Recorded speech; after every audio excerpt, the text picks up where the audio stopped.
Government exams కోసం తక్కువ ఖర్చులోనే maths, aptitude, reasoning వంటి కోర్సులు నేర్చుకోవడానికి ఇప్పుడే కాల్ చేయండి. నమస్తే, వెల్కమ్ టు సుమన్ టీవీ. నేను మీ విష్ణు. ప్రస్తుతంతో పాటు certified financial planner Ram Prasad గారు ఉన్నారు. వారితో మాట్లాడదాం. సార్ నమస్తే. సార్ నమస్తే అండి విష్ణు గారు.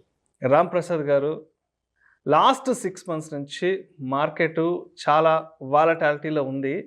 సో ఈ టైంలో మ్యూచువల్ ఫండ్ ఇన్వెస్టర్స్ అనేవాళ్ళు ఏం చేయాలి? నేను ఈ మధ్య తరచుగా ఒక విషయం వింటున్నాను. బేరిష్ మార్కెట్ బాగా ఉన్నప్పుడు, అంటే మార్కెట్ బాగా పడుతున్న టైంలో మ్యూచువల్ ఫండ్స్లో కానీ ఇన్వెస్ట్ చేస్తే నెంబర్ ఆఫ్ యూనిట్స్ అనేవి ఎక్కువ అలాట్ అవుతాయంట. మరి నెంబర్ ఆఫ్ యూనిట్స్ పెంచుకోవడానికి ఇన్వెస్ట్మెంట్ కూడా పెంచుకోవాలంటారా మ్యూచువల్ ఫండ్స్ విషయంలో? సో మ్యూచువల్ ఫండ్స్లో ఎస్, డెఫినెట్గా మార్కెట్ పడితే any equity product will well. అది ఈక్విటీ ప్రోడక్ట్ స్టాక్ అయినా, ఈటీఎఫ్ అయినా, ఇండెక్స్ ఫండ్ అయినా, మ్యూచువల్ ఫండ్ అయినా, అండర్లయింగ్ అసెట్ ఈక్విటీ కనుక డెఫినెట్గా పడిపోతుంది. ఎస్, ఫస్ట్ మీరు అడిగినట్లుగా ఇలా పడినప్పుడు ఇన్వెస్టర్ ఏం చేయాలి అంటే, ఇలా పడినప్పుడు ఇన్వెస్టర్ ఆయన ఇప్పటివరకు ఏం చేస్తాడో అదే చేయాలి. కొత్తగా ఏం చేసే ప్రయత్నాలు చేయకూడదు, ఎటువంటి కొత్త ప్రయత్నం చేయకూడదు. అయితే ఇక్కడ అందరూ గట్టిగా మిస్లీడ్ అవుతుంది ఏంటంటే, మార్కెట్ పడ్డ ప్రతిసారి మీరు ఎక్కువగా కొనుక్కోండి, ఎక్కువ అమౌంట్ ఇన్వెస్ట్ చేయండి, లోలో వచ్చేస్తుందని చెప్తున్నారు, డిస్కౌంట్లో వస్తుందని చెప్తున్నారు. అది ఫాలో అవుతున్నారు. కానీ లోలో వస్తుంది, మార్కెట్ పడింది, కానీ ఇక్కడతో పడటం ఆగిపోయిందని ఎవరికి తెలియదు కదా. ఇప్పుడు ఒక 10 లక్షలు తీసుకొచ్చి పెట్టాను, తగ్గింది కదా, ఇది రైట్ టైం అని. మళ్ళా పడితే మళ్ళీ నేను ఇంకో 10 లక్షలు తేగలనా? లేదు, తేలేను. సో మార్కెట్ పడుతుందనేది నిజం, కానీ ఇక్కడతో పడటం ఆగిపోయిందా? ఇక్కడితో పడటం ఆగిపోయిందని క్లియర్గా తెలిస్తే మీరు ఇక్కడ పెట్టేసుకోవచ్చు. సో అది మనకు తెలియదు. ఫస్ట్ పాయింట్ నెంబర్ 1, మనకు తెలియదు మార్కెట్ ఇది లోనా, ఇంకా ఫర్దర్ లో వెళ్తుందా. ఇంకా ఫర్దర్ లో వెళ్తే ఇప్పుడు పెట్టడం తప్పు. అయితే మీరు అన్నట్టుగా మార్కెట్ పడుతున్నప్పుడు మనకు వస్తున్న నెంబర్ ఆఫ్ యూనిట్స్ పెరుగుతాయి.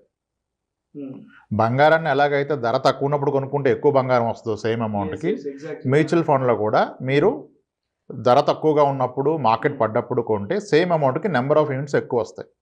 మీరు మ్యూచువల్ ఫండ్ పెట్టుబడి పెట్టినట్లయితే మీకు పర్మనెంట్ అనేది నెంబర్ ఆఫ్ యూనిట్స్ అనేవి కాదు, నెట్ అసెట్ వాల్యూ కాదు. మీకు వచ్చిన యూనిట్స్ అనేవి పర్మనెంట్, అవి ఫిక్స్డ్గా ఉంటాయి. 10 తులాలు బంగారం కొంటే బంగారం 10 తులాలే ఉంటుంది, బంగారం రేటు పైకి కిందకి అవుతుంది.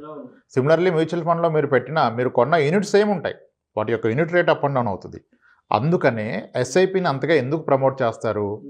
సిస్టమాటిక్ ఇన్వెస్ట్మెంట్ ప్లాన్ ద్వారా పెడుతున్న వ్యక్తికి ఈ మార్కెట్ పడ్డప్పుడు ఆయన ఏది ఫాలో అవ్వకుండానే అతను కొంటున్న సేమ్ అమౌంట్కి నెంబర్ ఆఫ్ యూనిట్స్ ఎక్కువ వస్తాయి. నెంబర్ ఆఫ్ యూనిట్స్ అనేవి ఎక్కువ వస్తాయి అంటున్నారు.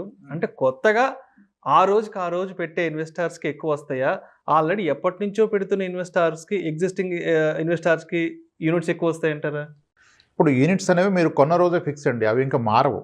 ఓకే, మీరు 10 తులాల బంగారం కొంటే బంగారం రేటు పెరిగినా తగ్గినా ఏమైనా మీది 10 తులాల బంగారం ఎలా ఉంటుందో, మ్యూచువల్ ఫండ్లో మీరు ఒకసారి అంటూ కొంటే అది ఎస్ఐపి ద్వారా కానీ లంసమ్ ద్వారా కానీ మీకు వచ్చింది 100 యూనిట్స్. 100 ఏళ్ళైనా మీకు 100 యూనిట్సే ఉంటాయి, 10 ఏళ్ళైనా 100 యూనిట్సే ఉంటాయి. కానీ ఆ యూనిట్ యొక్క ధర పెరుగుతుంది కదా, ఎన్ఏవి, నెట్ అసెట్ వాల్యూ పెరుగుతుంది. దానివలన మీరు కొన్నాక ఇంకా అది పర్మనెంట్. వాట్ ఎవర్ రేటు పెరగటం తగ్గటం అనేది, దానివలన మీకు వచ్చే లాస్ అనేది అది పేపర్ లాసే. యాక్చువల్ లాస్ ఎక్కడిది? ఓకే, ఇప్పుడు గోల్డ్ కోవిడ్ టైంలో 56,000కి వెళ్ళిపోయింది, లేదా గ్రామ్ 5,600కి వెళ్ళిపోయింది. పొలమని కొనేసాం, తర్వాత అది మళ్ళీ 4,400 కూడా వచ్చింది. అంటే క్రమంలో 30% లాస్ వచ్చింది. మరి అప్పుడు గోల్డ్ కొన్న ఎవరైనా లాస్ వచ్చిందన్నారా? అనలేదు. ఎందుకంటే అతని లాజిక్ ఒకటే, నేను కొన్నది 20 గ్రాములు, నాకు 20 గ్రాములు ఉంది, నాకు లాస్ ఎక్కడిది? సేమ్ మ్యూచువల్ ఫండ్లో కూడా మీరు కొన్ని అన్ని యూనిట్సే ఉన్నాయి కదా, మీకు లాస్ ఎక్కడిది? ఈ తక్కువ రేటు ఉన్నప్పుడు అమ్ముకుంటే లాస్. సో ఇప్పుడు చేయకూడని పని అమ్మటం, చేయాల్సిన పని ఏంటి? ఏమీ చేయకుండా ఉంటాం. సో సమ్హౌ ఇప్పుడు యావరేజ్ చేయాలనే పదం నాకు అంతగా కరెక్ట్ అనిపించదు ఈక్విటీ మార్కెట్ విషయంలో. ఇప్పుడు ఇండెక్స్లు, ఈటీఎఫ్లు, small case baskets, number of blue chip stocks అన్నీ పడిపోయాయి కాబట్టి యావరేజ్ చేసుకోండి అని చెప్తున్నారు. అసలు యావరేజ్ చేయాలంటే ఏం కావాలి? ఫస్ట్ మనకి పైసలు కావాలి. మార్కెట్ పడిందని నాకు పైసలు ఎక్కడి నుంచి వస్తాయి? నా employer every month 1 lakh salary ఇచ్చేవాడు, ఈరోజు మార్కెట్ పడింది కదా 2 lakhs తీసుకొని ఇస్తాడా? ఇవ్వడు. సో కాబట్టి ఒకవేళ ఈ లాజిక్ నమ్మి యావరేజ్ చేయాలి, ఎడిషనల్ ఇన్వెస్ట్ చేయాలంటే ఇన్వెస్టర్ ఏం చేస్తాడు? అప్పు చేస్తాడు. అప్పు చేసి ఇన్వెస్ట్మెంట్ పెట్టద్దు కదా, అప్పు చేసి ఇన్వెస్ట్మెంట్ పెట్టకూడదు కదా. సో కాబట్టి యావరేజింగ్ అనేది తప్పు. మార్కెట్ హైలో ఉంది, లోలో ఉన్నది అనే పదం కూడా తప్పే. అందుకే ఫస్ట్ మనకు ఒక స్టాండర్డ్ కోట్ ఉంది, time spend in the market can only give us return, timing the market can never give us return. మీరు లోలో ఉంది హైలో ఉందని మాట్లాడటం మొదలు పెడితే nothing but you are timing the market. మార్కెట్ని టైమింగ్ చేయటం అనేది అది పాసిబుల్ కాదు. ఇప్పుడు 15 రోజుల క్రితం కనుక మార్కెట్ పడిందని యావరేజ్ చేసుకుని ఉంటే ఇప్పుడు ఆయన పరిస్థితి ఏంటి? మళ్ళీ పడింది కదా, ఇప్పుడు మళ్ళీ యావరేజ్ చేయడానికి డబ్బులు ఎక్కడి నుంచి వస్తాయి ఆయనకి? సో అందుకనే మొదటి నుంచి మన ప్రతి వీడియోలో నేను చెప్తుంది ఒకటే విషయం, మీ ఆబ్జెక్టివ్ ఆఫ్ ఇన్వెస్ట్మెంట్ ఏంటి, మీరు ఎందుకు పెడుతున్నారు? జూన్లో స్కూల్ ఫీజు కట్టే వ్యక్తి ఆ డబ్బులు కనుక పిల్లల స్కూల్ ఫీజు జూన్ జూలైలో కట్టాల్సిన వ్యక్తి ఈరోజు మార్కెట్లో పెడితే పరిస్థితి ఏంటి? మ్యూచువల్ ఫండ్లో పెడితే పరిస్థితి ఏంటి? కట్టలేడు. కానీ ఇప్పుడు పిల్లోడు వచ్చి 8th క్లాస్ చదువుతున్నాడు, అతని గ్రాడ్యుయేషన్కి 2028లో కట్టాలి ఫీజు, ఆయనకి ఇబ్బంది లేదు కదా. ఆయన 10 లక్షలు పెట్టాడు మ్యూచువల్ ఫండ్ స్టాక్స్, అది 7 లక్షలు అయిపోయింది. ప్రాబ్లం ఏంటి? 2028 నాటికైతే మార్కెట్ పైకి వస్తుంది, తప్పకుండా వస్తుంది. సో అతనికి ప్రాబ్లం లేదు. ఇప్పుడు ఆబ్జెక్టివ్ ఆఫ్ ఇన్వెస్ట్మెంట్ క్లియర్ ఉంటే మీరు మార్కెట్లో ఏం చేయాలో తెలుస్తుంది. కానీ మనకి 80% ఆఫ్ ద ఇన్వెస్టర్స్ ఏంటి, objective is very simple, money make చేయాలి, లాభాలు రావాలనే పెడుతున్నారు. లాభాలు రావాలనేది ఆబ్జెక్టివ్ కాకూడదు. మీ ఏ అవసరానికి మీరు డబ్బు కూడబెడుతున్నారు అది ఎప్పుడు ఉందనే దాన్ని బట్టి మీకు ఫండ్స్. ఇప్పుడు మ్యూచువల్ ఫండ్స్ అంటే అందరం ఈక్విటీ మ్యూచువల్ ఫండ్స్ మాడుతున్నాం. మ్యూచువల్ ఫండ్స్లో పలు రకాలైన ఫండ్స్ ఉన్నాయి, over night funds, liquid funds, short duration funds. Over night fund అంటే ఏంటండి? ఓవర్ నైట్కి ఇన్వెస్ట్మెంట్ చేయొచ్చు మ్యూచువల్ ఫండ్లో. లిక్విడ్ ఫండ్ 1 వీక్కి 1 డేకి 1 మంత్కి liquid funds are ideal. Okay, ఇంత కాంప్లికేషన్ ఎందుకంటే మీకు 3 మంత్స్కి 4 మంత్స్కి అయితే ఫిక్స్డ్ డిపాజిట్ ఐడియల్ అండి. Bank fixed deposit 90 days is most ideal product for a 90 days investment.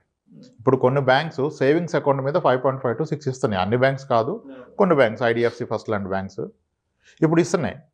So liquid fund కూడా 3.5 వేస్తుందండి, గొప్పగా ఏమి ఇవ్వట్లా. సో మీ అవసరం ఏంటో తెలిస్తే మీరు ఎక్కడ పెట్టాలో తెలుస్తుంది. ఇప్పుడు జూలైలో జూన్లో ఫీజు కట్టాల్సిన వ్యక్తి ఎక్కడ పెట్టాలి మనీని? ఖచ్చితంగా బ్యాంక్లోనే పెట్టాలి. బ్యాంక్లోనే పెట్టాలి. అత్యాసకెళ్ళి మార్కెట్ బాగా పెరుగుతుంది, ఈ స్టాక్ కొంటే డబుల్ అయింది అంటే అది రివర్స్ కూడా అవుతుంది. అప్పుడు స్కూల్ ఫీజు కట్టలేరు కదా. నేను ఇప్పుడు మా అబ్బాయి స్కూల్కి వెళ్తున్నాడు, నేను కాలేజ్ ఫీజు కట్టడానికి డబ్బులు దాస్తున్నాను, 6 ఏళ్ళు 8 ఏళ్ళు టైం ఉందంటే మీరు ఎక్కడైనా పెట్టచ్చు. అంతేగాని మార్కెట్ పెరుగుతుంది నేను పెడితే వచ్చేస్తుంది. ఎస్, మ్యూచువల్ ఫండ్స్ కానీ స్టాక్ మార్కెట్స్ కానీ విత్ ఇన్ క్వార్టర్లో 30% పెరిగిన ఉన్నాయి, ఆ దాఖలాలు ఉన్నాయి. విత్ ఇన్ క్వార్టర్లో 30% పెరిగాయి. అన్ని స్కీమ్స్ 10 years ఓల్డ్ ఉన్న స్కీమ్స్ అన్ని బెస్ట్ క్వార్టర్ పర్ఫార్మెన్స్ చూస్తే మీరు మనీ కంట్రోల్కి వెళ్ళి విత్ ఇన్ క్వార్టర్లో 30% పెరిగాయి. సిమిలర్లీ వర్స్ట్ క్వార్టర్ చూస్తే విత్ ఇన్ క్వార్టర్లో 30% పడిపోయింది. మరి 3 నెలల్లో నాకు అవసరం ఉంటే నేను పెడితే 30% పడే అవకాశం కూడా ఉంది కదా. So it's has to be objective of investment should be right. మీరు యావరేజ్ చేయాలా, అమ్మాలా, కొనాలా? ఓకే, మ్యూచువల్ ఫండ్స్లో లాసులు రావండి. మ్యూచువల్ ఫండ్ లాస్ రాదు, ఇన్వెస్టరే లాస్ తెచ్చుకుంటాడు. ఎందుకు? యూనిట్స్ తగ్గితే లాస్. మీరు ఆ టైం ఇస్తే రాదు కదా. మీరు ఎందుకు పెట్టారో తెలిస్తే ఆ టైం తెలుస్తుంది. మీకు ఎందుకు పెట్టారో తెలియదు కనుక మీకు టైం తెలియదు, ఈ మార్కెట్కి రియాక్ట్ అవుతారు. మార్కెట్ పట్టడానికి ప్రతిరోజు ఒక కారణం ఉంటుంది కదా. ఇప్పుడు గత 3 ఏళ్ళుగా గ్లోబల్ పారామీటర్స్ చాలా కారణాలు అయిపోయినాయి. రీసెంట్గా లాస్ట్ 1 weekగా మనం రెపో రేట్లు పెంచాం, యూఎస్ ఫెడ్ రేట్లు పెంచింది. సో డాలర్ అంతా వెనక్కి వెళ్ళిపోతుంది, ఫారిన్ ఇన్వెస్టర్స్ అంతా అక్కడ ఫెడ్ రేట్లు పెరిగాయి కనుక హ్యాపీగా ఇక్కడ డబ్బులు తీసేస్తున్నారు. ఇది 6 నెలలుగా జరుగుతుంది, ఈ మధ్య కాస్త ఎక్కువగా జరుగుతుంది. అందుకని మార్కెట్ ఫాల్ కాస్త పెరిగింది. ఇది ఎప్పుడు రివర్స్ అయిద్దో మనకు తెలియదు. ఏ క్షణమైనా ఇది రివర్స్ అవ్వచ్చు, లింక్ వర్స్ట్ అవ్వచ్చు. కానీ ఒక 6 ఏళ్ళు 8 ఏళ్ళు ఉంటానంటే ఇబ్బందే లేదు. 6 నెలలకు పైసలు కావాలంటే ఈ రోజే మొత్తం తీసేసుకొని వెళ్ళిపోవాలి. ఎందుకంటే 6 నెలల పరిస్థితి ఏమిటో తెలియదు మనకి. యావరేజింగ్ అనేది రాంగ్ కాన్సెప్ట్. మీకు ఎందుకు పెడుతున్నారు, మీకు ఎంత కావాలి, ఎప్పుడు కావాలి, దాన్ని బట్టి దానికి ఏ ఫండ్ అనేది. ఓకే, ఈక్విటీ అంటే ఎస్ రిస్క్. మ్యూచువల్ ఫండ్స్ అంటే mutual funds are not only equity mutual funds, there are debt mutual funds. డెట్లో పలు రకాలు, ఓవర్ నైట్ ఉంది, లిక్విడ్ ఉంది, షార్ట్ డ్యూరేషన్ ఉంది, క్రెడిట్ రిస్క్ ఫండ్ ఉంది, కొన్ని థిమాటిక్ ఫండ్స్ ఉన్నాయి, డివిడెంట్ ఈల్డ్ ఫండ్స్ ఉన్నాయి. అందరం ఎంతో తల బాదుకొని ఏ స్టాక్స్ మంచి డివిడెంట్ ఇస్తాయని చేస్తున్నాం కదా, అవన్నీ కలిపి ఫామ్ చేసిందే డివిడెంట్ ఈల్డ్ ఫండ్. హ్యాపీగా బెస్ట్ డివిడెంట్ ఈల్డ్లో పెట్టేస్తారు, మీకు డివిడెంట్స్ వచ్చేస్తాయి టైమ్లీ. షరియా ఫండ్స్ అన్నాం, రిలీజియస్ ఇన్వెస్టర్స్కి షరియా ఫండ్స్ అన్నాం, thematic funds, international funds, country specific funds, Taiwan fund, China fund, ఇన్ని ఉన్నాయి. మీ ఆబ్జెక్టివ్ తెలిస్తే ఏది పట్టాలో తెలిస్తే అప్పుడు ఈ మిమ్మల్ని వరీలోకి తీసుకెళ్ళదు. అలా ప్లాన్ చేసుకోవాలి. మొత్తంగా మరి ఇప్పుడున్న ఈ మార్కెట్ కండిషన్స్లో కొత్తగా ఇన్వెస్ట్మెంట్ పెడదాం అనుకునే వాళ్ళకి, అదేవిధంగా ఆల్రెడీ ఎగ్జిస్టింగ్ ఇన్వెస్టర్స్కి మరి మీరు ఎటువంటి సూచనలు, సలహాలు తెలియజేస్తారు? ఎగ్జిస్టింగ్ ఇన్వెస్టర్స్ ఎందుకు పెట్టారో మీరు దానికోసమే పెట్టండి. మార్కెట్ పడిందని, పెరిగిందని మీరు ఎటువంటి రియాక్షన్ వద్దు. కొత్తగా వచ్చే వాళ్ళు ఎందుకు వస్తున్నారో తెలుసుకోండి ఫస్ట్. మీరు అందరికీ వచ్చాయని మనకు వస్తాయి అనుకోవద్దు. మ్యూచువల్ ఫండ్స్లో 3 ఏళ్ళు పెట్టాక నెగిటివ్ రిటర్న్ ఉన్న టైం చాలా ఉన్నాయి. లంసం పెడితే 5 ఏళ్ల తర్వాత కూడా నెగిటివ్ ఉంది. ఎస్ఐపి పెడితే కూడా 3 ఏళ్ల తర్వాత నెగిటివ్ రిటర్న్ ఉంది. సో మీకు 3 ఏళ్ళలో డబ్బులు కావాలని ఈక్విటీ మ్యూచువల్ ఫండ్లో పెడితే మాత్రం అది తప్పే. వస్తున్న వ్యక్తి తెలుసుకోవాలి, నేను ఎందుకు పెడతాను, ఎప్పుడు కావాలి, ఆ పీరియడ్కి మ్యూచువల్ ఫండ్ కరెక్టా కాదా, నా 7 ఇయర్స్ పీరియడ్కి మ్యూచువల్ ఫండ్ కరెక్టా కాదా. సిమిలర్లీ ఎగ్జిస్టింగ్ ఆయన క్లారిటీ ఉంది కదా, ఆయన కూతురు పెళ్లి గురించి పెట్టిన అతను ఇప్పుడు ఎందుకంటే ఆయనకు వరి, కూతురు 3వ తరగతి చదువుతుంది, పెళ్ళికి ఇంకా 20 ఏళ్ళ టైం ఉంది, ఆయనకు వరి లేదు. So mutual funds are subject to market risk. Yes, మనం ఫస్ట్ దీన్ని అర్థం చేసుకోవాలి. ఈ సైకలాజికల్గా వచ్చే రిస్క్ ఎక్కువ మార్కెట్ రిస్క్ కన్నా. మార్కెట్ రిస్క్ మీ డబ్బులు తినేదు, మీరు సైకలాజికల్గా మీరు ఎప్పుడైతే రిస్క్ అని ఫీల్ అవుతారో మీ డబ్బులు పోతాయి. ఇప్పుడున్న లాస్ అంతా పేపర్ మీదే కదండి లాస్. మీకు తగ్గిందంటే ఎక్కడ తగ్గింది? మీరు అమ్ముకుంటే తగ్గింది, అమ్మకపోతే తగ్గింది ఏం లేదు, మీకు వచ్చిన యూనిట్స్ అలాగే ఉన్నాయి. అందుకనే మ్యూచువల్ ఫండ్స్ని ఎప్పుడు యూనిట్స్లో మెజర్ చేయండి, ఎన్ఏవిలో మెజర్ చేయదు. నాకు ఎన్ని యూనిట్స్ ఉన్నాయి, ఎన్ని యూనిట్స్ అక్కడ ఉన్నాయి, టార్గెట్ షుడ్ బి యూనిట్స్. ఇప్పుడు వెరీ ఓల్డెస్ట్ ఫండ్స్, ఇప్పుడు గత 6 ఏళ్ల క్రితం, ఇంచుమించుగా 6 నెలల క్రితం మనం మాట్లాడాం. నిప్పాన్ ఇండియా గ్రోత్ ఫండ్ వచ్చేసి 1995లో స్టార్ట్ అయింది, 2300కి వెళ్ళిపోయింది అనేవని. ఇప్పుడు 800కి వచ్చేసింది. ₹1,00,000 పెడితే 2 కోట్ల 20 లక్షలు, 2 కోట్ల 30 లక్షలు అన్నాం, ఇప్పుడు 1,80,00,000కి వచ్చింది. కానీ నిజంగా అప్పటి నుంచి పెట్టినందుకు అదేం లాస్ కాదుగా. ₹1,00,000 పెట్టి 2 కోట్లు అయిన వ్యక్తి 1,80,00,000 అయినా లాస్ లేదు.